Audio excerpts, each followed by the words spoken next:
अल्लाहि व बरकातुहू। अल्हम्दुलिल्लाहि रब्बिल आलमीन वस्सलातु वस्सलामु अला सय्यिदिल अंबियाइ वल मुरसलीन व अला आलिहि व अस्हाबिहि अजमईन व मन तबिअहुम बि इहसानिन इला यौमिद्दीन, अम्मा बाद। क़ाल अल्लाहु तबारक व तआला फ़िल क़ुरआनिल मजीद वल फ़ुरक़ानिल हमीद। अऊज़ु बिल्लाहि मिनश शैतानिर रजीम। बिस्मिल्लाहिर रहमानिर रहीम।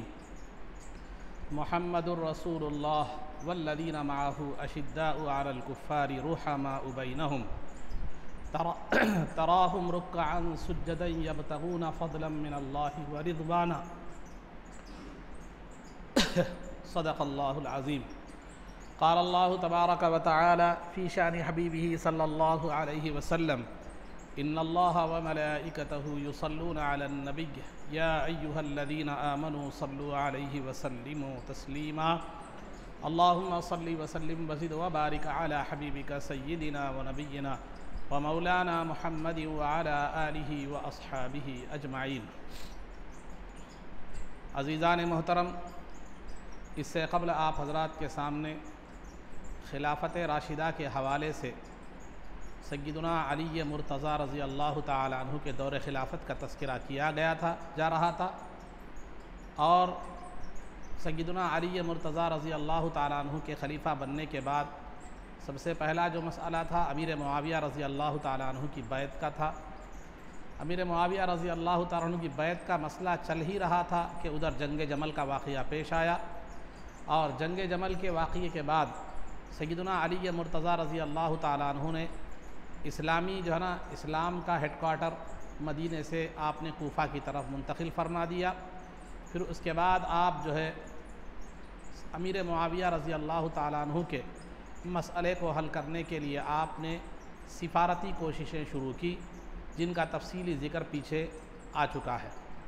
अमीर मुआविया रज़ी अल्लाह ताला अन्हु का मुतालबा यही था, चूँकि अमीर मुआविया रज़ी अल्लाह ताला अन्हु जो है सय्यदुना उस्मान गनी रज़ी अल्लाह ताला अन्हु के चचेरे भाई जो है ना ख़ानदानी रिश्ता भी था और आपके मामले के ज़िम्मेदार भी थे।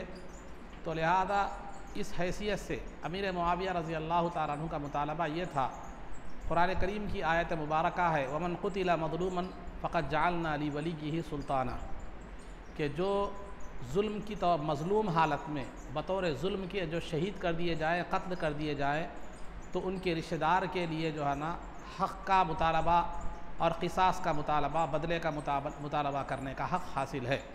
तो कुरान करीम की इस आयत के पेश नज़र अमीर मुआविया रज़ी अल्लाह ताला अन्हु का मुतालबा था कि पहले आप जो है ना, ये बात पहले मैं बता चुका हूँ, तफसील आ चुकी है कि अमीर मुआविया रज़ी अल्लाह ताला अन्हु को अली रज़ी अल्लाह ताला अन्हु की खिलाफत से इख्तिलाफ़ नहीं था, आपके अफजल होने से इख्तिलाफ़ नहीं था, बल्कि आपसे इख्तिलाफ़ इस बुनियाद पर था कि आप क्या करें, जो उस्मान गनी रज़ी अल्लाह ताला अन्हु के क़ातिलीन हैं उनको हमारे हवाले कर दें, हम उनको क़त्ल करेंगे, या आप ख़ुद बदला लें, या आप ख़ुद उनसे बदला दें, या नहीं तो उनके हवाले कर दें। लेकिन अली मुर्तज़ा रज़ी अल्लाह ताला अन्हु के पेश नज़र भी यही था कि आप भी चाहते थे कि उस्मान गनी रज़ी अल्लाह ताला अन्हु के क़ातिलों को जो है ना आप क़त्ल कर दें, बदला लें, लेकिन हालात ऐसे नहीं थे कि वो इस कदर जो है ना मज़बूत हो चुके थे कि उनको बदला, चूँकि अभी उस्मान गनी रज़ी अल्लाह ताला अन्हु की शहादत का फ़ितना अभी जो है ना हुआ था और अभी फ़ितने से लोग उभरे भी नहीं थे और हालात ऐसे नहीं थे कि इस्लामी हुकूमत अभी मज़बूत कायम नहीं हुई थी। तो लिहाजा इस वजह से हज़रत अली रज़ी अल्लाह ताला अन्हु की मसलियत ये थी कि पहले हुकूमती निज़ाम को जो है ना मज़बूत किया जाए, उसके बाद क़ातिलीन उस्मान का बदला ज़रूर लिया जाएगा। अली रज़ी अल्लाह ताला अन्हु भी इस मामले में सीरियस और संजीदा थे कि क़ातिलीन उस्मान का बदला लिया जाए, लेकिन मौका और वक्त और हालात वैसे नहीं थे कि फ़िलफ़ौर क्या किया जाए, उनका बदला लिया जाए। लेकिन अमीर मुआविया रज़ी अल्लाह ताला अन्हु को भी कुरान की जिस आयत मुबारका के मैंने तिलावत का शरफ़ हासिल किया कि वमन क़ुतिला मज़लूमन फ़क़द जअलना ली वलिय्यिही सुल्ताना, कि जिसका जो है ना जिस आदमी को जुल्म के तौर पर कत्ल कर दिया गया हो और उसके रिश्तेदार को बदला लेने का हक़ हासिल है। अमीर मुआविया रज़ी अल्लाह ताला अन्हु चूँकि उस्मान गनी रज़ी अल्लाह ताला अन्हु के रिश्तेदार थे और उनके जो है ना ख़राबतदार थे, इस वजह से उनको हक़ तो हासिल था, इसी वजह से उस हक़ की बुनियाद पर क्या कर रहे थे, आप मुतालबा कर रहे थे। लेकिन अमीर अली रज़ी अल्लाह ताला अन्हु का ये कहना था कि आप पहले मेरे हाथ पर बैत कर लीजिए, मुझे खलीफा तस्लीम कर लीजिए, उसके बाद मामला मेरे पास पेश कीजिए, मैं बराबर उनका बदला जो है ना लूँगा। लेकिन अमीर मुआविया रज़ी अल्लाह तआला अन्हु को ये खौफ था कि मैं अभी बैत नहीं किया अली रज़ी अल्लाह तआला अन्हु से, अगर बैत कर लूँगा तो फिर इस अंदाज़ में मैं मामले का मुतालबा नहीं कर सकूँगा जिस अंदाज़ में अब अलहदा रह कर रहा हूँ। बैत करने के बाद खलीफा वक्त के ताबे हो जाना पड़ता और मामला उस पुरज़ोर अंदाज में नहीं उठा सकते जैसा मैं बैत करने से पहले उठा रहा हूँ। और दूसरा अंदेशा अमीर मुआविया रज़ी अल्लाह तआला अन्हु को ये था कि जो है ना अगर मैं जो है ना अली रज़ी अल्लाह तआला अन्हु की बात मानकर मुतालबा फिल वक्त तर्क कर देता हूँ तो ये खौफ था कि ये मामला बाद में क्या हो जाएगा, पेंडिंग में पड़ जाएगा और फिर क़िसास नहीं हो पाएगा, बदला नहीं लिया जा सकेगा। ये जो है ना दो अंदेशे थे अमीर मुआविया रज़ी अल्लाह तआला अन्हु के। और अली रज़ी अल्लाह तआला अन्हु बिल्कुल संजीदा थे बदला लेने के, लेकिन हालात ऐसे नहीं थे और वो लोग इस कदर जो है ना अली रज़ी अल्लाह तआला अन्हु के हाथ पर बैत करके वो इस कदर जो है ना मजबूत हो चुके थे कि उनको फिलफौर उनको छेड़ना गोया फिर दूसरी जंग को दावत देना था। तो इन हालात के पेश नज़र सय्यदुना अली मुर्तज़ा रज़ी अल्लाह तआला अन्हु ज़्यादा बेहतर थे, लेकिन अमीर मुआविया रज़ी अल्लाह तआला अन्हु गलत भी नहीं थे। वो जो है ना अगर एक दर्जे में अमीर मुआविया रज़ी अल्लाह तआला अन्हु बेहतर थे तो सही पर थे, हक़ पर थे, तो अली रज़ी अल्लाह तआला अन्हु दो दर्जे में जो है ना हक़ पर थे, लेकिन दोनों में कोई भी गलत नहीं थे। ज़्यादा बेहतर सय्यदुना अली मुर्तज़ा रज़ी अल्लाह तआला अन्हु थे, लेकिन अमीर मुआविया का रज़ी अल्लाह तआला अन्हु का मुतालबा भी गलत नहीं था और खिलाफ शरीयत जो है ना नहीं था। हाँ, हालात और मसलिहत के लिहाज से आपका मुतालबे में थोड़ी सी झोल था अमीर मुआविया रज़ी अल्लाह तआला अन्हु के, लेकिन अली रज़ी अल्लाह तआला अन्हु जो था वो मुतालबा वो बिल्कुल सही था। मैंने इससे कबल भी एक मिसाल दी है आपके सामने, फिर मैं मिसाल जो है ना देता चलूँ क्योंकि मामला संगीन नहीं है। मिसाल के तौर पर मैंने बताया था कि एक जो है ना मस्जिद है, एक मस्जिद में जो है ना एक छोटी सी मुख्तसर सी मस्जिद है और मस्जिद में 5 वक्ता नमाज के लिए तो जगह है, 5 वक्ता नमाज के लिए तो जगह है, लेकिन जुमा के लिए मस्जिद में क्या होती है, जगह तंग पड़ जाती है। तो इंतज़ामी कमेटी के पास कुछ अब बैठी फ़ैसला किया कि अब क्या किया जाए, कुछ रकम मौजूद है। तो कुछ रकम मौजूद है तो इंतज़ामी कमेटी के बाद हजरात ने कहा कि देखो जुमा के दिन क्या है, मस्जिद तंग पड़ रही है, लिहाजा क्या किया जाए, मस्जिद की तामीर तौसी की जाए ताकि जुमा के दिन लोग पूरे आसानी से नमाज़ पढ़ सके। दूसरा कमेटी के एक दूसरे तबके का बाज़ लोगों का ये था कि नहीं, मस्जिद में ज़रिया आमदनी नहीं है, लिहाजा मस्जिद के लिए कोई ज़रिया आमदनी बनाया जाए ताकि अइम्मा के मुअज़्ज़िनीन की तनख्वाहें क्या करें, निकल सके। तो लिहाजा इन दोनों में बेहतर कौन है, किसी को भी आप गलत नहीं कह सकते, लेकिन दोनों में बेहतर जो है ना आपको बज़ाहिर यही नज़र आएगा कि जुमा का एक दिन का एक नमाज का मसला है, वो किसी न किसी तरह हल हो जाएगा। लेकिन जो है ना इमाम और मुअज़्ज़िनीन की तनख्वाहें, मस्जिद के अखराजात, ये एक मुस्तकिल मामला है ये, तो लिहाजा इसका हल भी बहुत ज़रूरी है। लेकिन दोनों में से आप किसी को भी गलत नहीं कह सकते, दोनों भी अपनी जगह बरहक थे। तो यही मामला हज़रत अली और अमीर मुआविया रज़ी अल्लाह तआला अन्हुमा का था। अली रज़ी अल्लाह तआला अन्हु दो हैसियत से जो है ना बेहतर थे और अमीर मुआविया रज़ी अल्लाह तआला अन्हु एक हैसियत से बेहतर थे, लेकिन गलत दोनों में कोई भी नहीं थे। आज अमीर मुआविया रज़ी अल्लाह तआला अन्हु को गलत साबित करने की और अली रज़ी अल्लाह तआला अन्हु के दुश्मन के तौर पर साबित करने की कोशिश की जाती है, ये शिया और राफिज़ी जहन है। लेकिन अहले सुन्नत के पास यही, अहले सुन्नत का जो अक़ीदा है वो यही है कि अमीर मुआविया रज़ी अल्लाह तआला अन्हु हक़ पर थे, अली रज़ी अल्लाह तआला अन्हु भी हक़ पर थे, लेकिन अली रज़ी अल्लाह तआला अन्हु के पास दोहरा हक़ था, अमीर मुआविया रज़ी अल्लाह तआला अन्हु के पास एक हक़ था, लेकिन गलत कोई भी नहीं थे, क्योंकि दोनों भी मुजतहिद थे। मुजतहिद का मतलब वो होता है कि मुजतहिद का मतलब ये होता है कि वो शख्सियत जो कुरान और हदीस से मसाइल निकालने की सलाहियत रखती हो, कुरान और हदीस की समझ और दीन की समझ रखती हो, उसको कहते हैं मुजतहिद। और मुजतहिद अगर किसी शरीयत के मामले में अगर कोशिश करता है तो अगर वो कोशिश उसकी दुरुस्त होती है तो उसे डबल सवाब मिलता है। एक तो सेहत को पहुँचने का और जो है ना सेहत को पाने का और सही बात तक पहुँचने का, फिर दूसरा कोशिश का, ये डबल सवाब मिलता है। लेकिन अगर मुजतहिद जो है ना कोशिश करे किसी मसले को जो है ना कुरान हदीस से निकालने की या दीन के किसी मामले को सुलझाने की कोशिश करे, लेकिन कोशिश में अगर वो नाकाम हो जाए तो उसे सिंगल अजर मिलता है कोशिश का, लेकिन अगर हक़ पर नहीं पहुंचा इस वजह से जो है ना वो सवाब उसे नहीं मिलेगा। तो ये दोनों का मामला ऐसे ही है। अली रज़ी अल्लाह तआला अन्हु भी मुजतहिद थे और अमीर मुआविया रज़ी अल्लाह तआला अन्हु भी मुजतहिद थे, दोनों ने भी दीन के मामले में खैरखाही के साथ कोशिश की, लेकिन अमीर मुआविया रज़ी अल्लाह तआला अली रज़ी अल्लाह तआला अन्हु की कोशिश कामयाब रही, आपने कोशिश भी की और दुरुस्तगी को भी पाया। और अमीर मुआविया रज़ी अल्लाह तआला अन्हु ने कोशिश ज़रूर की, खैर की और इस्लाह की, लेकिन दुरुस्तगी तक वहाँ तक नहीं पहुँच सके जैसा पहुँचना है। तो लिहाजा लेकिन हदीस की रूह से जब दोनों मुजतहिद जो है ना अगर इज्तिहाद करते हैं तो हदीस में आया है कि अगर मुजतहिद किसी चीज़ में कोशिश करता है तो अगर वो हक़ को पा लेता है तो उसे 2 सवाब मिलेंगे, अगर हक़ को ना भी पाए तो उसे 1 सवाब मिलेगा कोशिश करने का। तो लिहाजा दोनों भी क्या है मालूम है बरात थे, लेकिन ज़्यादा हक़ जो है ना सैयदना अली मुर्तज़ा रज़ी अल्लाह तआला अन्हु की तरफ था। लेकिन अमीर मुआविया को गलत भी नहीं कहा जा सकता। जैसे मैंने आपके लिए मिसाल के तौर पर इंतज़ामी कमेटी की बात रख दी कि जुमा की पेशकश करने वाले भी गलत नहीं थे और जो है ना आमदनी के ज़रिए आमदनी की पेशकश करने वाले भी गलत नहीं थे। हर दोनों का इरादा खैर का ही था, लेकिन दोनों में से एक ज़्यादा बेहतर था, एक थोड़ा सा हालात मसलिहत के लिहाज से एडजस्टमेंट हो सकता था। तो बहरहाल अज़ीज़ान मोहतरम, तो इसी सिलसिले में जो है ना ख़त व किताबत भी हुई, अली रज़ी अल्लाह तआला अन्हु और अमीर मुआविया रज़ी अल्लाह तआला अन्हुमा के बारे में के दरमियान गुफ्तगू भी हुई। जैसा कि मैं अबू मुस्लिम खौलानी का जो है ना जिक्र भी किया, मैं बुज़ुर्ग आबिद थे, उन्होंने भी कोशिशें की, लेकिन जो है ना दोनों पुरअज़्म थे। अली रज़ी अल्लाह तआला अन्हु का यही मुतालबा था कि आप पहले बैत करें और मामले को पेश करें, फिर कातिल उस्मान का बदला लिया जाएगा। अमीर मुआविया रज़ी अल्लाह तआला अन्हु अपने कौल पर जो है ना मजबूती से पुरअज़्म थे कि पहले आप जो है ना कातिलीन उस्मान का बदला लें या उन्हें हमारे हवाले कर दें, उसके बाद आपके हाथ पर बैत करने में मुझे कोई इख्तिलाफ़ और एतराज़ जो है ना नहीं है। इन्हीं हालात ये 2 बुज़ुर्ग जो है ना अपने जो है ना फ़ैसले पर अटल रहे, जिसकी वजह से क्या हुआ, जंग सिफ़ीन वजूद में आई। जंग सिफ़ीन वजूद में आई। सिफ़ीन एक मुकाम का नाम है, साद फ़ा या नून, सिफ़ीन ये जो है ना एक मुकाम का नाम है। तो ये सिफ़ीन का जंग सिफ़ीन जो है ना, जब दोनों ने अपने अपने इरादे पर ये पुरअज़्म रहे, मजबूत रहे, अपने फ़ैसले पर अटल रहे, तो अब जो है ना तीसरी सूरत जो थी वो सिर्फ जंग की थी। तो लिहाजा जंग की सूरत पेश आई। तो अली रज़ी अल्लाह तआला अन्हु ने जंग की तैयारी की। 80,000 फ़ौज लेकर 37 हिजरी में 80,000 की फ़ौज लेकर ज़ुल्हिज्जा यानी बकरीद के महीने में जो है ना आप कूफा से निकल पड़े। और अली रज़ी अल्लाह ताला अन्हु के फ़ौज में 70 वो सहाबा थे जो जंग बदर में शरीक थे। 70 वो सहाबा थे जो जंग बदर में शरीक थे और 700 वो सहाबा थे जो बैत रिज़वान में शरीक थे।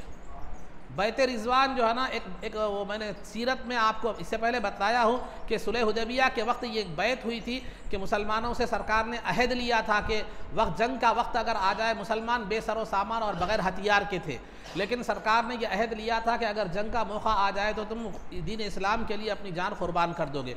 तो तकरीबन 1400 सहाबा ने जो है ना एक दरख्त के नीचे जो है सरकार के हाथ पर अपनी जान कुर्बान करने का अहद लिया था।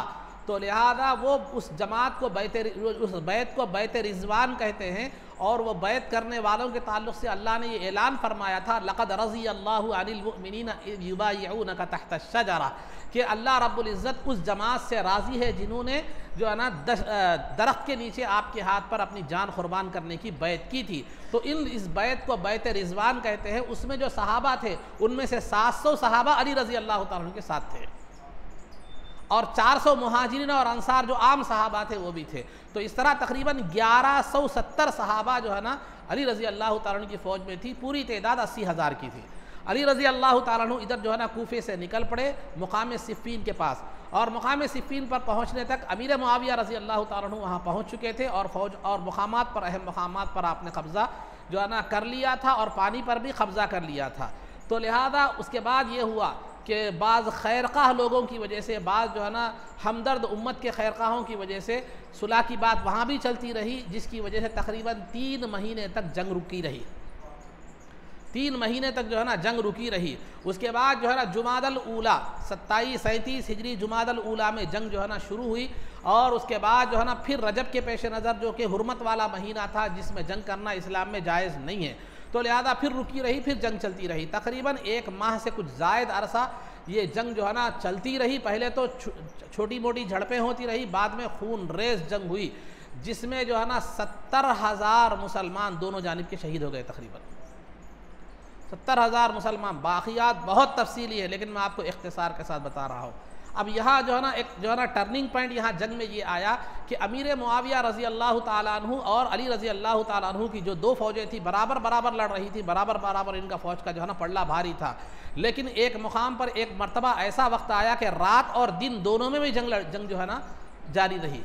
आम तौर पर रात दिन में जंग होती थी, रात में जो है ना जंग नहीं होती थी। और क्या होता था, एक दिन जंग होती थी, 1-2 दिन मुर्दों की जो है ना शुहदा की तदफीन के लिए और उनकी नमाज जनाजा के लिए जंग रोक दी जाती, फिर जंग शुरू होती थी। लेकिन एक मरतबा जो है ना ऐसा हुआ जिसको लैलतुत तहरीर कहा जाता है कि वो रात दिन 2 जंग हुई। जंग होने के बाद अमीर मुआविया रज़ी अल्लाह तआला अन्हु की जो शाम की फ़ौजें थी, वो शाम की फ़ौजें जो है ना, और अली रज़ी अल्लाह तआला अन्हु की जो फ़ौजें थी वो इराक़ की फ़ौजें थी। तो ये इराक़ की फ़ौज कहा जाता है। अमीर मुआविया अली रज़ी अल्लाह तआला अन्हु की फ़ौज को इराक़ी फ़ौज कहा जाता है, चूँकि आप कूफ़ा के गवर्नर थे और कूफ़ा जो है ना इराक़ का हिस्सा है। और अमीर मुआविया रज़ी अल्लाह तआला अन्हु की जो फ़ौज थी उसको शाम की फ़ौज कहा जाता है। ये मैं नाम इसलिए बता रहा हूँ, आगे आपको समझने में सहूलत होगी। तो बहरहाल जो है ना अमीर मुआविया रज़ी अल्लाह तआला अन्हु की जो है ना फ़ौजें पस्त पड़ रही थी और वो जो है ना हार की तरफ क्या कर रही थी, जा रही थी। तो अमीर मुआविया रज़ी अल्लाह तआला अन्हु ने अम्र बिन आस रज़ी अल्लाह तआला अन्हु जो एक सहाबी थे और बड़े सियासी मुदब्बिर थे, अरब में उनके जैसे सियासतदान नहीं थे, उतनी जैसी समझ और तदबीर रखने वाले नहीं थे, उनसे मशवरा किया कि हमारी फ़ौजें शिकस्त खाने की तरफ माइल हैं, हम क्या करें। तो अम्र बिन आस रज़ी अल्लाह तआला अन्हु ने मशवरा दिया कि नेज़ों पर कुरान को उठाया जाए और ये ऐलान किया जाए कि ला हुक्म इल्ला लिल्लाह, कुरान के मुताबिक फ़ैसला होगा हमारे दरमियान और हर कोई कुरान को क्या करेगा, मानेगा। जब ये आवाज़ें शाम की फ़ौज की तरफ से अम्र बिन आस रज़ी अल्लाह तआला अन्हु के मशवरे पर शाम की तरफ शाम की फ़ौजों ने नेज़ों पर कुरान को उठाया और ये आवाज़ ही लगाई, ये नारा लगाया कि ला हुक्म इल्ला लिल्लाह, ला हुक्म इल्ला लिल्लाह, फ़ैसला सिर्फ़ अल्लाह ही के लिए है और कुरान की रोशनी में फ़ैसला हम दोनों करेंगे और हर दोनों को मानना ज़रूरी है। जब ये आवाज़ उठी तो अली रज़ी अल्लाह तआला अन्हु की फ़ौज में दो राय में मुनक़सिम हो गई। अली रज़ी अल्लाह तआला अन्हु और आपके साथ जो कुछ दानिशमंद जो सहाबा थे, जो लोग थे, उन लोगों का ख्याल ये था कि ये आवाज़ सिर्फ जो है ना शिकस्त से बचाने के लिए क्या की गई है, उठाई गई है। अली रज़ी अल्लाह तआला अन्हु का यही नज़रिया था और आपकी रही थी, बिल्कुल दुरुस्त भी थी ये राय कि जो है ना ये आवाज़ जो कुरान के फ़ैसले की उठाई गई है, ये आवाज़ जो है ना सिर्फ इसलिए उठाई गई है कि शामी फ़ौजी अब हारने के करीब हैं, लिहाजा वो अपने आप को हार से बचाने के लिए ये आवाज़ क्या की है, ये उठाई है। अली रज़ी अल्लाह तआला और बाज़ लोगों का ये ख्याल था। लेकिन दूसरी तरफ दूसरे लोग जो है ना ये थे कि कुरान करीम की ये आयत थी, अलम तरा इलल लज़ीना ऊतू नसीबम मिनल किताबी युदऔना इला किताबिल्लाहि लियहकुम बैनहुम सुम्मा यतवल्ला फरीक़ुम मिनहुम वहुम मुअरिज़ून।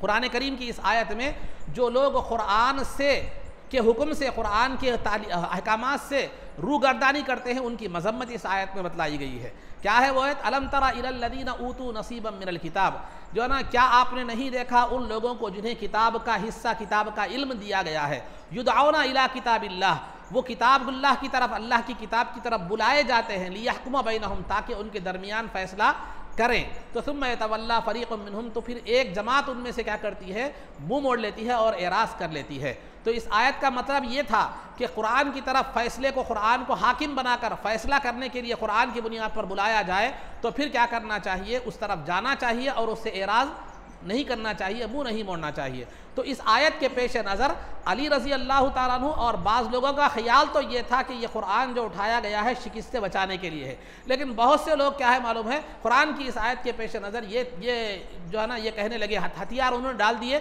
कि जब उन्होंने कुरान के फ़ैसले की बात कही है तो हमारे लिए कुरान का फ़ैसला मानना ज़रूरी है, लिहाजा हम नहीं मानेंगे, हम लड़ेंगे नहीं। तो लिहाजा अली रज़ी अल्लाह तआला अन्हु की फ़ौज में दो राय हो गई। एक राय तो ये थी कि जो है ना ये कुरान जो उठाया गया है शिकस्त से बचने के लिए उठाया गया है, और एक ये राय ये थी कि जब कुरान पेश किया गया है तो फिर उसके फ़ैसले को मानना जो है ना ज़रूरी है। और जो है ना उसमें जो है ना बाज़ लोग तो यहाँ तक कह रहे थे, बाज़ लोग तो यहाँ तक भी कह रहे थे कि अरे अली, अगर आपने कुरान के हुक्म को नहीं माना और कुरान ने जो पेशकश की है अगर उसको नहीं माना तो फिर आप काफिर हो जाएंगे, हम आपके खिलाफ खड़े हो जाएंगे, आपके खिलाफ क्या हो जाएंगे, खड़े हो जाएंगे। बाज़ लोगों ने इतनी सख्ती दिखाई और ये खवारिज फ़िरक़ा था जो आगे चलकर खारिजी बन गया, उसकी तफसील भी मैं आगे बताऊँगा। तो लिहाजा बड़ी सख्ती से उन्होंने क्या किया मालूम है, कुरान के फ़ैसले पर अली रज़ी अल्लाह तआला अन्हु को जो है ना फ़ैसला करने का मुतालबा किया। तो अली रज़ी अल्लाह तआला अन्हु ने जब देखा कि हकीकत तो अलग है और जो पेश किया जा रहा है मामला अलग है, लेकिन मेरी फ़ौज भी दो हिस्सों में मुनक़सिम हो चुकी है, तो हालात और मसलिहत के लिहाज से सैयदना अली मुर्तज़ा रज़ी अल्लाह तआला अन्हु ने क्या किया, फ़ैसले को, कुरान के फ़ैसले को मानने से क्या कर लिया, आपने अपनी राय का इत्तेफाक कर लिया। चलो ठीक है, कुरान के फ़ैसले को माना जाएगा, कुरान के फ़ैसले को माना जो है ना जाएगा।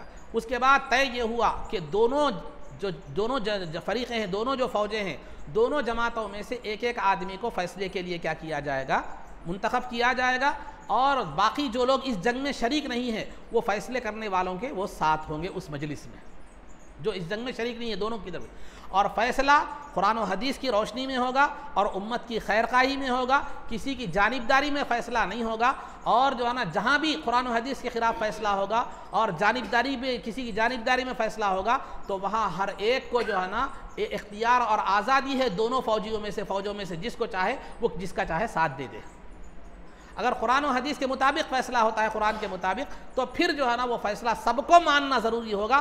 कोई भी इनकार करेगा तो इनकार करने वाले के ख़िलाफ़ पूरे मिलकर क्या करेंगे, उसका मुकाबला करेंगे। दोनों फ़ौजें मिलकर क्या करेंगी, मुकाबला जो है ना करेंगी। ये ऐसा इस तरह का फ़ैसला तय हुआ। उसके बाद अबू मूसा अशअरी ये इस तरह ऐसी बात हुई तो सरकार की अली रज़ी अल्लाह तआला अन्हु की जानिब से जो है ना जो फ़ैसला करने के लिए जिनको मुंतखब किया गया वो अबू मूसा अशअरी रज़ी अल्लाह तआला अन्हु थे। अली रज़ी अल्लाह तआला अन्हु इस पर मुत्तफ़क़ नहीं थे, इनको फ़ैसला करने हाकिम बनाने पर मुत्तफ़क़ नहीं थे, इनको जज बनाने पर मुत्तफ़क़ नहीं थे, लेकिन उसकी भी कुछ वजूहात थी। लेकिन लोगों के ज़ोर और ज़बरदस्ती पर आपने क्या कर लिया, उनको तस्लीम कर लिया। तो बहरहाल अली रज़ी अल्लाह तआला अन्हु की तरफ से जो फ़ैसले के लिए जो जजमेंट के लिए जिसका तकर्रुर हुआ वो थे अबू मूसा अशअरी रज़ी अल्लाह तआला। उनकी तरफ से यानी अमीर मुआविया रज़ी अल्लाह तआला से जो जजमेंट पर जो फ़ैसला हुआ वो जो जजमेंट के लिए जिनको मुकर्रर किया गया जज के तौर पर वो थे अम्र बिन आस रज़ी अल्लाह तआला। बहरहाल दोनों जमा हुए, फ़ैसला लिखा जाने लगा कि जो है ना अम्र बिन आस रज़ी अल्लाह तआला फ़ैसला ये लिखा जाने लगा अमीरुल मोमिनीन अली रज़ी अल्लाह तआला अन्हु की तरफ से ये फ़ैसला और अमीर मुआविया के दरमियान ये फ़ैसला लिखा जाता है।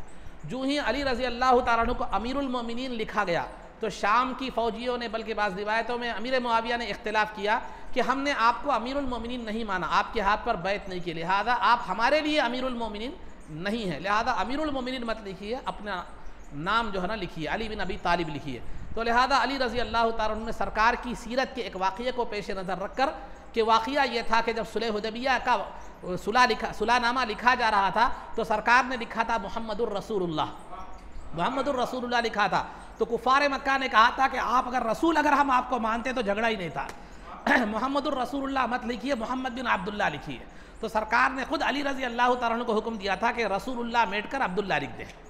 तो वो वाक़ये के पेश नज़र अली रज़ी अल्लाह तआला अन्हु ने कहा ठीक है, अमीरुल मोमिनीन से इन्हें इख्तिलाफ़ है तो फिर अमीरुल मोमिनीन निकाल दो, अली इब्न अबी तालिब लिखो।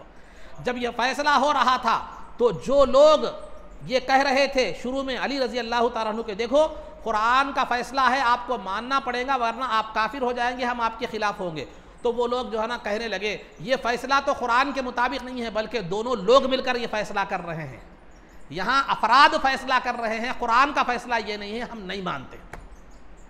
ये नहीं मानते। यहाँ फ़ैसला करने के लिए आप लोगों ने लोगों को क्यों मुंतखब किया, इधर अबू मूसा अशअरी रज़ी अल्लाह तआला अन्हु, उधर अम्र बिन आस रज़ी अल्लाह तआला अन्हु। ये तो अफराद का फ़ैसला है, कुरान का फ़ैसला कहाँ है, हम इन अफराद के फ़ैसले को क्या करेंगे, नहीं मानेंगे। लेकिन अली रज़ी अल्लाह तआला अन्हु ने ये दलील पेश की कि ये अफराद का फ़ैसला नहीं है बल्कि कुरान का हुक्म है, क्योंकि कुरान कहता है, कुरान का जो है ना की आयत है व इन खिफ्तुम शिक़ाक़ बैनिहिमा फ़बअथू हकमन मिन अहलिही व हकमन मिन अहलिहा कि इन युरीदा इस्लाहन युवफ़्फ़िक़िल्लाहु बैनहुमा, कि कुरान कहता है कि अगर मियाँ बीवी में झगड़ा अगर हो जाए, इख्तिलाफ़ हो जाए तो बीवी की तरफ से एक फ़ैसला करने वाला का तकर्रुर किया जाए और शौहर की तरफ से एक फ़ैसला करने वाले का तकर्रुर किया जाए और दोनों की गर्ज़ मियाँ बीवी के दरमियान इस्लाह करना हो तो अल्लाह ताला उन मियाँ बीवी को मिला देगा और उनको इत्तेफ़ाक़ व इसकी तौफ़ीक़ अता फरमाएगा। तो जब कुरान ने मियाँ बीवी के झगड़े के लिए दो लोगों को फ़ैसला करने वाला बनाने का हुक्म दिया है तो ये तो उम्मत का मामला है, इसमें अगर दो लोगों को फ़ैसला करने वाला बनाया जाए तो ये कुरान के कौन से हुक्म के ख़िलाफ़ है। लेकिन वो लोग जो बदबख्त थे, वो जो अज़ली बदबख्त थे, वो लोग जो है ना इस फैसले को नहीं माने, चुनाचे 8000 लोग अली रज़ी अल्लाह तआला अन्हु की फ़ौज से निकलकर बगावत कर बैठे।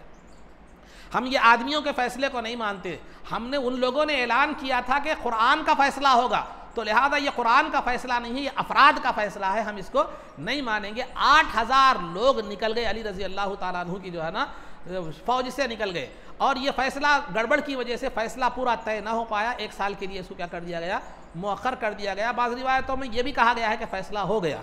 बहरहाल ये मामला वाफिल वक्त तो जंग बंदी हो गई, जंग क्या हो गई, रुक गई। ये जो 8000 जो लोग थे, ये लोग जो है ना निकल कर मुक़ामे हरूरा, के मुकाम में क्या हो गए, ये लोग जमा हो गए। इनका सरदार अब्दुल्ला नामी शख्स था, ये वहाँ जमा हो गए। फिर ये वहाँ से निकल कर जो है ना, ये लोग अली रज़ी अल्लाह ताला अन्हु को काफिर समझते थे।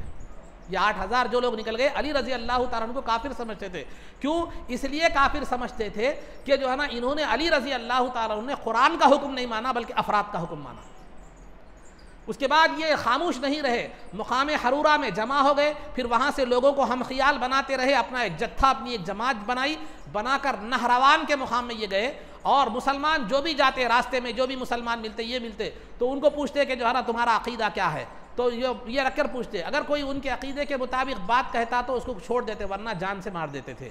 और कबीले तय के लोगों की औरतों को उन्होंने कत्ल कर दिया। एक सहाबी रसूल को शहीद कर दिया और उनकी अहलिया हामिला थी तो उनके पेट को चाक करके कत्ल कर दिया उन्हें। तो ये शरपसंदी और फसाद मचाने लग गए ये लोग, जो 8000 निकल गए थे अली रज़ी अल्लाह ताला अन्हु की फ़ौज से। जो ना डकैती, चोरी, लोगों की लूट मार, कत्ल गारतगिरी इन्होंने क्या कर दी, शुरू कर दी। तो अली रज़ी अल्लाह ताला अन्हु ने इब्न अब्बास रज़ी अल्लाह ताला अन्हुमा को भेजा। बाज़ रिवायतों में दूसरे सहाबा का भी जिक्र है। तो बहरहाल समझाने के लिए, फैसले जो है ना, उन्हें समझाने के लिए, इस हरकत से रोकने के लिए सहाबा को भेजा। लेकिन जो है ना, उन्होंने एक नहीं सुनी और इस्लाह की कोशिशों को उन्होंने जो है ना सरे दस्त क्या कर दिया, इनकार कर दिया। तो उसके बाद अली रज़ी अल्लाह ताला अन्हु उनकी जंग की तैयारी के लिए क्या करें, निकल पड़े। उसके बाद आप जो है ना मुकाम नहरावान पहुँचे। जब उनसा आमना सामना हुआ तब भी जब इब्न अब्बास रज़ी अल्लाह ताला अन्हुमा को अली रज़ी अल्लाह ताला अन्हु ने भेजा इस्लाह के लिए, समझाने के लिए, तो कुछ लोग समझ गए और अलहदा हो गए। लेकिन बहुत से लोग अपने कौल पर कायम रहे और अली रज़ी अल्लाह ताला अन्हु को उन्होंने यही जवाब दिया, अगर आप काफिर हैं, कुरान का फ़ैसला आपने नहीं माना, लोगों का फ़ैसला आपने माना है, आप कुफ्र से तौबा कीजिए, हम आपकी मुखालफत छोड़ देंगे, वरना हम आपके मुखालिफ रहेंगे।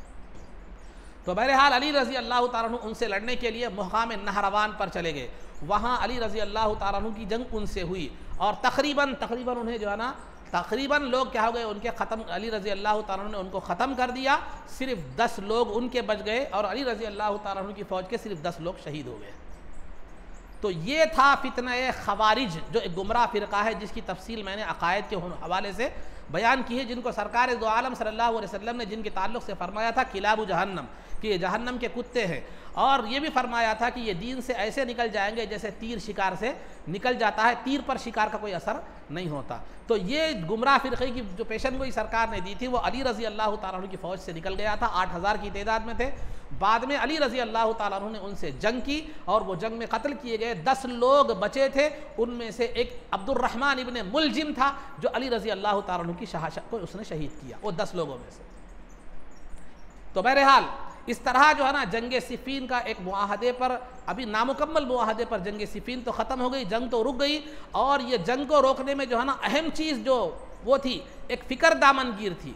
वो फ़िक्र क्या थी कि जो है ना अली रज़ी अल्लाह ताला अन्हु जो है अबू मसूद अंसारी रज़ी अल्लाह ताला अन्हु को कूफा का गवर्नर बनाकर आ गए थे। वहाँ दारुल खिलाफा अली रज़ी अल्लाह ताला अन्हु से खाली था। इधर अमीर मुआविया मुल्क शाम को छोड़कर जो है ना आ गए थे जंग लड़ने के लिए, बड़ी तादाद में, कसीर तादाद में फ़ौजों को लेकर। अब यहाँ फ़ौजें तकरीबन 70,000 लोग शहीद हो गए थे।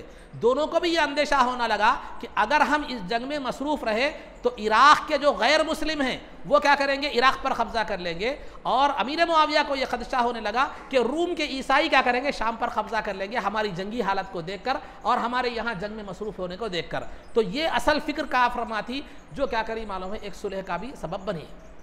सुलह के असबाब में एक सबब ये भी बनी, एक तो कुरान को उठाना था और दूसरा क्या है मालूम है, ये एक फ़िक्र भी थी। तो बहरहाल दोनों अपने अपने मुकाम पर चले गए। अली रज़ी अल्लाह ताला अन्हु कूफा चले गए, अमीर मुआविया रज़ी अल्लाह ताला शाम पर चले गए, शाम मुल्क शाम चले गए। लेकिन उसके बावजूद भी इलाक़ों की तकसीम को लेकर दोनों में छोटी मोटी हड़पें होती रहीं, दोनों फ़ौजों में, अली रज़ी अल्लाह ताला अन्हु की फ़ौज में और अमीर मुआविया रज़ी अल्लाह ताला अन्हु की फ़ौज में।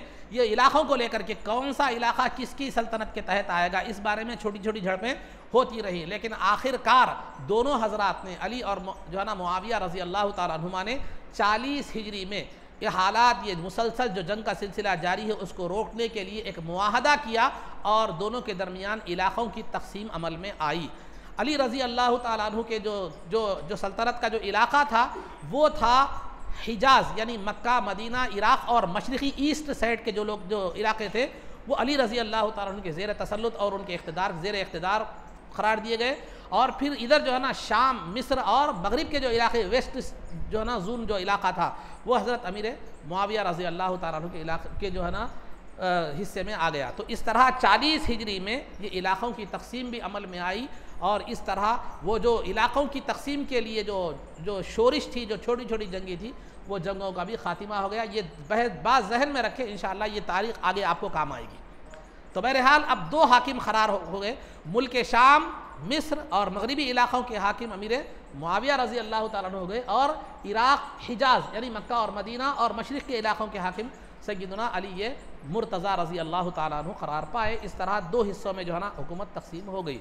ये थे कुछ जंग सिफ़ीन और उसके बाद के जो है ना हालात मुख्तसर तौर पर आपके सामने बयान की गई। तफसीलात तो बहुत हैं, लेकिन मैंने उनको उसमें बहुत सी तारीख़ी रिवायतें भी हैं और गैर गलत भी बातें भी हैं, लेकिन मैंने मुख्तसर तौर पर ख़ुलासा आपके सामने जो है ना रखा। तो ये पूरी जंग किसी ज़ात के लिए, किसी ओहदे के लिए, किसी खिलाफत के लिए, किसी दुनिया के लिए नहीं थी, बल्कि एक ख़िसास उस्मान गनी रज़ी अल्लाह तआला अन्हु के बदले के लिए थी, जिसकी पेशन गोई रसूल पाक सल्लल्लाहु अलैहि वसल्लम ने अपनी हयात में फरमा दी थी कि मेरे बाद एक फ़ितने उठेंगे, और जो है ना वो फ़ितने जो है ना उन फितनों के दरमियान जो दरवाज़ा होगा वो उस्मान गनी रज़ी अल्लाह तआला अन्हु का दरवाज़ा होगा, की ज़ात होगी। साहबा ने पूछा क्या वो दरवाज़ा खोला जाएगा या तोड़ा जाएगा? तो सरकार ने फरमाया वो दरवाज़ा तोड़ा जाएगा, जिसमें इशारा था उस्मान गनी रज़ी अल्लाह तआला अन्हु की शहादत की तरफ। तो वो शहादत के बाद ही इस्लाम में रखना पड़ गया, और जो है ना इस्लाम में जंगें हुई, और ये तमाम साजिश थी उस्मान गनी रज़ी अल्लाह तआला अन्हु की शहादत हो, या जंगे जमल हो, या जंगे सिफ़ीन में हो। इसमें अहम रूल जो था वो रूल था अब्दुल्ला इब्ने सबा यहूदी का, और कुछ इस्लाम के सल्तनत के तहत आने वाले कुछ गैर मुस्लिमों का था। तो मुशरिकों और यहूदियों ने मिलकर ये साजिश की थी, जो उस्मान गनी रज़ी अल्लाह तआला अन्हु की शहादत फिर जंग जमल और जंग सिफ़ीन की शक्ल में जो है ना ज़ाहिर हुआ। आगे चलकर ये सिलसिला वाक़या करबला तक भी चलता रहा। तो बहरहाल वो तफसीलात आगे आपको जो है ना आगे आएंगी, मुख्तसर तौर पर मुमकिन है। तो अज़ीज़ान मोहतरम, ये था इख्तिलाफ़, ये था वजह, और ये था अली रज़ी अल्लाह तआला अन्हु का दौर खिलाफत। चूँकि अली रज़ी अल्लाह तआला अन्हु का दौर खिलाफत सारा का सारा जंगों में और उठने वाले फितनों की सरकूबी में और उठने वाले फितनों को जो है ना दबाने में और अमन व अमान को क़ायम करने के लिए पूरा 5 साल तकरीबन आपका जो था वो साला दौर गुजर चुका। इसीलिए आपकी दौरे खिलाफत में कोई कारनामे नज़र नहीं आते। सबसे बड़ा कारनामा आपका यही था कि उम्मत को फितनों से बचाना और उम्मत को फितनों से रोकना, ये आपका इम्तियाज़ी कारनामा था। दीगर खुलाफा की खिलाफत में मुख्तलिफ़ किस्म के कारनामे आपको मिलेंगे, मुख्तलिफ़ किस्म के जो है ना नुमाया खिदमत आपको जो है ना मिलेंगी, जिनका तस्करा आप पीछे सुन चुके हैं। लेकिन अली रज़ी अल्लाह तआला के दौरे खिलाफत में सबसे बड़ा कारनामा यही था कि आपने फितनों की सरकूबी की और फितनों को दबाने की कोशिश की, और मिल्लत इस्लामिया को जो है ना जो है ना उनका नुकसान पहुँचने से बचाने की हरदम कोशिश की। लेकिन उसके बावजूद भी जंग सिफ़ीन क्या है और जंग जमल वजूद में आई, जो दुश्मनों का नतीजा था और दुश्मनों की साजिशों का जो है ना नतीजा था। बहरहाल ये वाक़यात थे, मुक़द्दर थे, तकदीर इलाही थी, वो हो गया, और उसके बाद वाक़यात जो थे वो तकदीर इलाही थी। तो बहरहाल ये चंद बातें थी जो आप हज़रात के सामने खिलाफत राशिदा के हवाले से सय्यदुना अली मुर्तज़ा रज़ी अल्लाह तआला अन्हु की दौर खिलाफत की चंद बातें बयान की गई। आखिर में जो है ना इंशाअल्लाह फिर दीगर इस ताल्लुक़ से इख्तितामी मराहिल जो हैं वो आगे आपके सामने बयान किए जाएंगे। उसके बाद जो है ना दूसरी बातें मसाइल में आप हज़रात के सामने नमाज को तोड़ने वाली चीज़ों का जिक्र किया जो है ना जा रहा था। अमल कसीर का जो है ना का भी जिक्र किया गया, और सज्दे में दोनों पैर उठ गए तो क्या होता है वो भी आपके सामने क्या किया गया जो है ना जिक्र किया गया। बहरहाल अब और एक नमाज को तोड़ने वाली चीज़ों में से एक चीज़ ये भी है कि आप क्या करें, नापाक चीज़ पर सजदा करना या नापाक चीज़ पर नमाज पढ़ना, इससे भी क्या हो जाती है, नमाज क्या हो जाती है, फासिद हो जाती है, नमाज टूट जाती है, नमाज नहीं होती। आदमी के लिए, नमाजी के लिए ख़दमों से लेकर सजदे के मुकाम तक यानी एक जानिमाज के उतना हिस्सा पाक रहना ज़रूरी है। ये शरायत नमाज में से है, जगह का पाक होना। बाजू का नापाक रहा तो परवाह नहीं, पूरा का पूरा नापाक रहा परवाह नहीं, लेकिन क्या है मालूम है इतना हिस्सा ख़दमों से लेकर सजदे के मुकाम तक का हिस्सा नमाजी के लिए पाक होना ज़रूरी है, वरना नमाज नहीं होती। तो लिहाजा अगर कोई आदमी नापाक चीज़ पर सजदा करता है तो उसकी 2-3 सूरतें हैं, मैं आपके सामने अर्ज़ करता चलूँ। वो जो नापाक चीज़ पर आप सजदा कर रहे हैं या तो वो कपड़ा होगा या जानिमाज होगी या खाली ज़मीन होगी, खाली जो है ना ज़मीन होगी। तो अज़ीज़ान मोहतरम, अगर ज़मीन है नापाक है, ज़मीन पर पेशाब गिर गया या कोई भी नापाक चीज़ गिर गई, अगर वो सूख चुकी है, वो सूख चुकी है, उसका असर ख़त्म हो चुका है, तो फिर उस पर नमाज पढ़ना जायज़ है, नमाज पढ़ना जायज़ है। अगर वो सूखी नहीं, ज़मीन सूखी नहीं बल्कि नजासत बाकी है, नजासत का असर बाकी है, तो उस पर आप नमाज नहीं पढ़ सकते। डायरेक्टली उस पर नमाज आप नहीं पढ़ सकते। हाँ, उसमें एक काम ये कर सकते हैं, उसको उलट दें, यह भी हो सकता है, या उस पर कोई दूसरी पाक मिट्टी डाल दें, यह भी हो सकता है, या कोई मोटी खालीन या जानिमाज या मोटा कपड़ा उस पर क्या कर दें, पाक कपड़ा डाल दें, जिससे नजासत का असर वो कपड़े तक ना आए, ऊपर सज्जे के मुकाम तक, नमाज के मुकाम तक ना आए, तो उससे आप नमाज क्या कर सकते हैं, पढ़ सकते हैं। नापाक ज़मीन पर अगर नजासत सूख जाए तो नमाज पढ़ सकते हैं, नजासत का असर ना हो। नजासत का असर बाकी है, नजासत कच्ची है, तर है, तो फिर उस पर मिट्टी डालकर या उस ज़मीन को उल्टा करके या ऐसा मोटा कपड़ा या कोई भी चीज़ बिछाकर जो पाक है कि जिसके नीचे से असर नजासत का ऊपर तक ना आता हो, तो आप क्या कर सकते हैं, नमाज पढ़ सकते हैं। अब रहा जानिमाज है, जानिमाज अगर नापाक है, जानिमाज अगर जो कपड़ा है वो नापाक है, तो अगर नापाक है तो उस पर नमाज पढ़ना दुरुस्त जो है ना नहीं है, अगरचे कि वो सूखा हुआ ही क्यों ना हो, अगरचे कि वो सूखा हुआ ही क्यों ना हो। हाँ, अलबत्ता अगर किसी कपड़े पर आप नमाज पढ़ रहे हैं, वो दोहरा है, दोहरी कपड़े पर अगर आप नमाज पढ़ रहे हैं, तो अगर वो दोहरी कपड़ा जो है ना अगर सिला हुआ है, नीचे के हिस्से को जो नजासत लगी हुई है, ऊपर का हिस्सा पाक है, लेकिन वो सिला हुआ है, तो उस पर भी नमाज पढ़ना दुरुस्त नहीं है, क्योंकि सिला हुआ होने की वजह से ज़्यादा इम्कान है कि नीचे की नजासत क्या हो गई हो, ऊपर तक आ गई हो। सिला हुआ नहीं है बल्कि खुला है और आपने मोड़कर नमाज पढ़ रही है, ऊपर का हिस्सा पाक है, तो नीचे की नजासत अगर नहीं आती ऊपर, तो आप क्या कर सकते हैं, नमाज पढ़ सकते। मिसाल के तौर पर आपके पास एक बड़ा महरूमा है या बड़ी चादर है या बेडशीट है या जो भी है, उसका एक हिस्सा नापाक है, एक हिस्सा नापाक है, दूसरा हिस्सा पाक है, यानी डबल 2 मुसल्लों की जगह है इसमें, 2 मुसल्लों की इतनी वो चौड़ी है, नीचे का हिस्सा नापाक है, ऊपर का हिस्सा पाक है, खुला हुआ है ये, तो आप क्या कर दिए मालूम, पाक हिस्से को नापाक हिस्से के ऊपर क्या कर दिए, आप डाल दिए। डालने के बाद वो ऊपर का जो हिस्सा है वो इतना पतला है कि नीचे की नजासत नज़र आ रही हो या उसका असर ऊपर के हिस्से में नज़र आ रहा है, तो फिर आपको उस पर नमाज पढ़ने की इजाज़त नहीं है।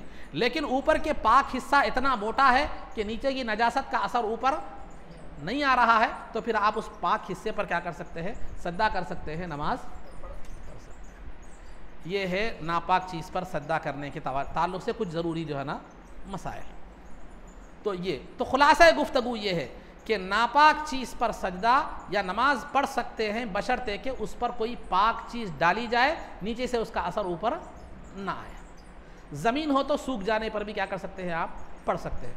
ज़मीन के अलावा दीगर चीज़ों में नापाक चीज़ के ऊपर पाक चीज़ डाल दी जाए और उस पर ऊपर डाली हुई चीज़ पर नीचे का असर अगर ना आता हो, तो आप क्या कर सकते हैं, नमाज पढ़ सकते हैं। यह मुख्तसर था।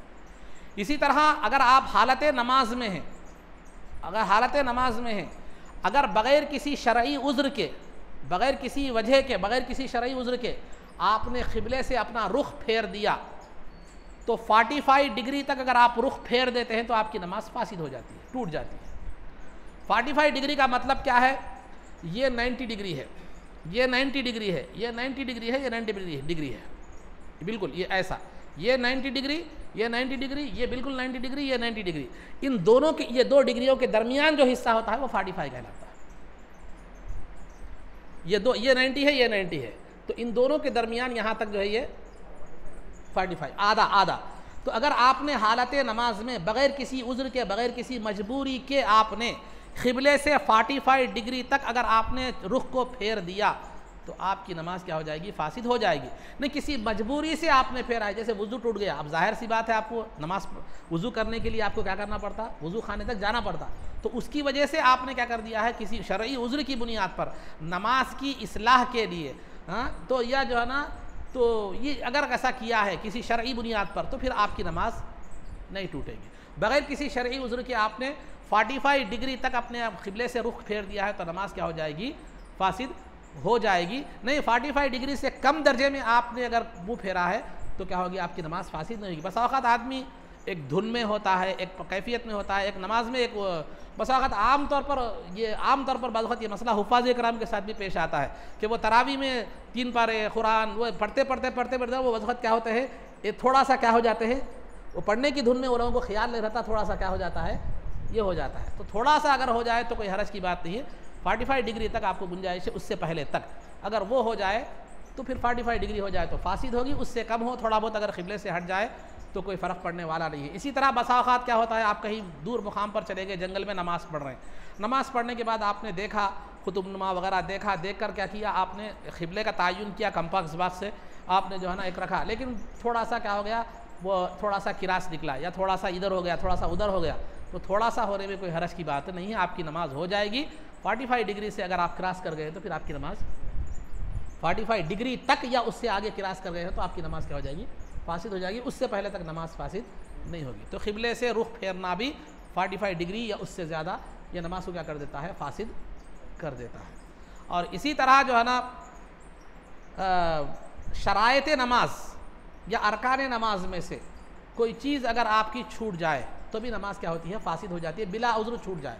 शरायत नमाज मिसाल के तौर पर बदन का पाक होना, कपड़ों का पाक होना, नमाज की जगह का पाक होना, क़िबले की तरफ रुख करना, जो है ना ये नियत करना, ये वगैरह वगैरह, ये चीज़ें अगर जो है ना आपसे अगर बिला उज़्र छूट जाती है तो आपकी नमाज क्या हो जाएगी, एक भी छूट जाती है तो नमाज फासिद हो जाएगी। और अगर अरकान नमाज में से कोई रुकन छूट जाए, कोई रुकन जो है ना छूट जाए, जैसे क़ियाम करना, आपको क़ियाम पर कुदरत थी लेकिन आप खड़े रहकर नमाज़ पढ़ने की कुदरत थी लेकिन बैठ के नमाज़ पढ़ रहे हैं, फ़र्ज़ नमाज, नफिल नमाज में इजाज़त है, फ़र्ज़ या वाजिब नमाज, तो लिहाजा अरकान नमाज में से तफसीलात इसकी आगे आएंगी। तो अरकान नमाज में से बग़ैर उज़्र, बग़ैर किसी मजबूरी के अगर आपसे कोई चीज़ छूट जाती है तो नमाज क्या हो जाएगी, फासिद हो जाएगी। अरकान नमाज मिसाल के तौर पर क़ियाम करना यानी खड़े रहना, कुरान पढ़ना, रुकू करना, सजदा करना, आखिरी क़ायदा करना, ये जो है ना अरकान नमाज है। तो इनमें से अगर कोई चीज़ बिला उज़्र की वजह से छूट जाती है तो नमाज फासिद हो जाएगी। उज़्र की वजह से इसमें ख़याल रखा जाएगा, उसमें नमाज फासिद नहीं होगी। आपके उज़्र के लिहाज से आपको जो है ना मसला अलग होगा, उसके मसाइल अलग होंगे। तो अरकान नमाज या शरायत नमाज में से अगर कोई चीज़ बिला उज़्र की अगर एक भी चीज़ छूट जाती है तो फिर आपकी नमाज दुरुस्त नहीं होगी। ये जो है ना चंद बातें थी मुफसिदात नमाज के हवाले से, नमाज को तोड़ने वाली चीज़ों के हवाले से जो तसलसल के साथ आपके सामने बयान की जा रही थी, जिनमें से 3 का तकरीबन आज जिक्र जो है ना किया जो है ना गया है। नापाक जगह पर नमाज़ पढ़ना या जो है ना नापाक जगह पर नमाज़ पढ़ना या सजदा करना, और दूसरा क़िबले से मुँह का क्या करना, फिर जाना, या तीसरा अरकान नमाज या शरायत नमाज में से किसी एक चीज़ का बग़ैर उज़्र के क्या करना, छूट जाना। तो ये चंद बातें थी जो आप हज़रात के सामने बयान की। इंशाअल्लाह दीगर मसाइल का तज़किरा आगे जो है ना किया जाएगा। आखिर में अल्लाह ताला से दुआ है कि जो कुछ भी कहा गया उस पर अमल की तौफ़ीक़ रफ़ीक़ अता फ़रमा, इज़्ज़त व आफ़ियत की ज़िंदगी दे और ईमान पर हमारा ख़ातिमा फ़रमा। रसूल पाक सल्लल्लाहु अलैहि वसल्लम के ख़दमों में हमारा हश्र फ़रमा। आपकी शफ़ाअत उज़्मा से हमको बहरावर फ़रमा। आपके दस्त मुबारक से जामे कौसर पीना नसीब फ़रमा। जन्नत में आपकी ग़ुलामी, मइयत और इफ़ाक़त नसीब फ़रमा। सल्लल्लाहु तआला वसल्लम अला खैरि ख़ल्क़िहि सय्यिदिना मुहम्मदिन व आलिहि व सहबिहि अजमईन बिरहमतिका या अरहमर राहिमीन वल्हम्दुलिल्लाहि रब्बिल आलमीन।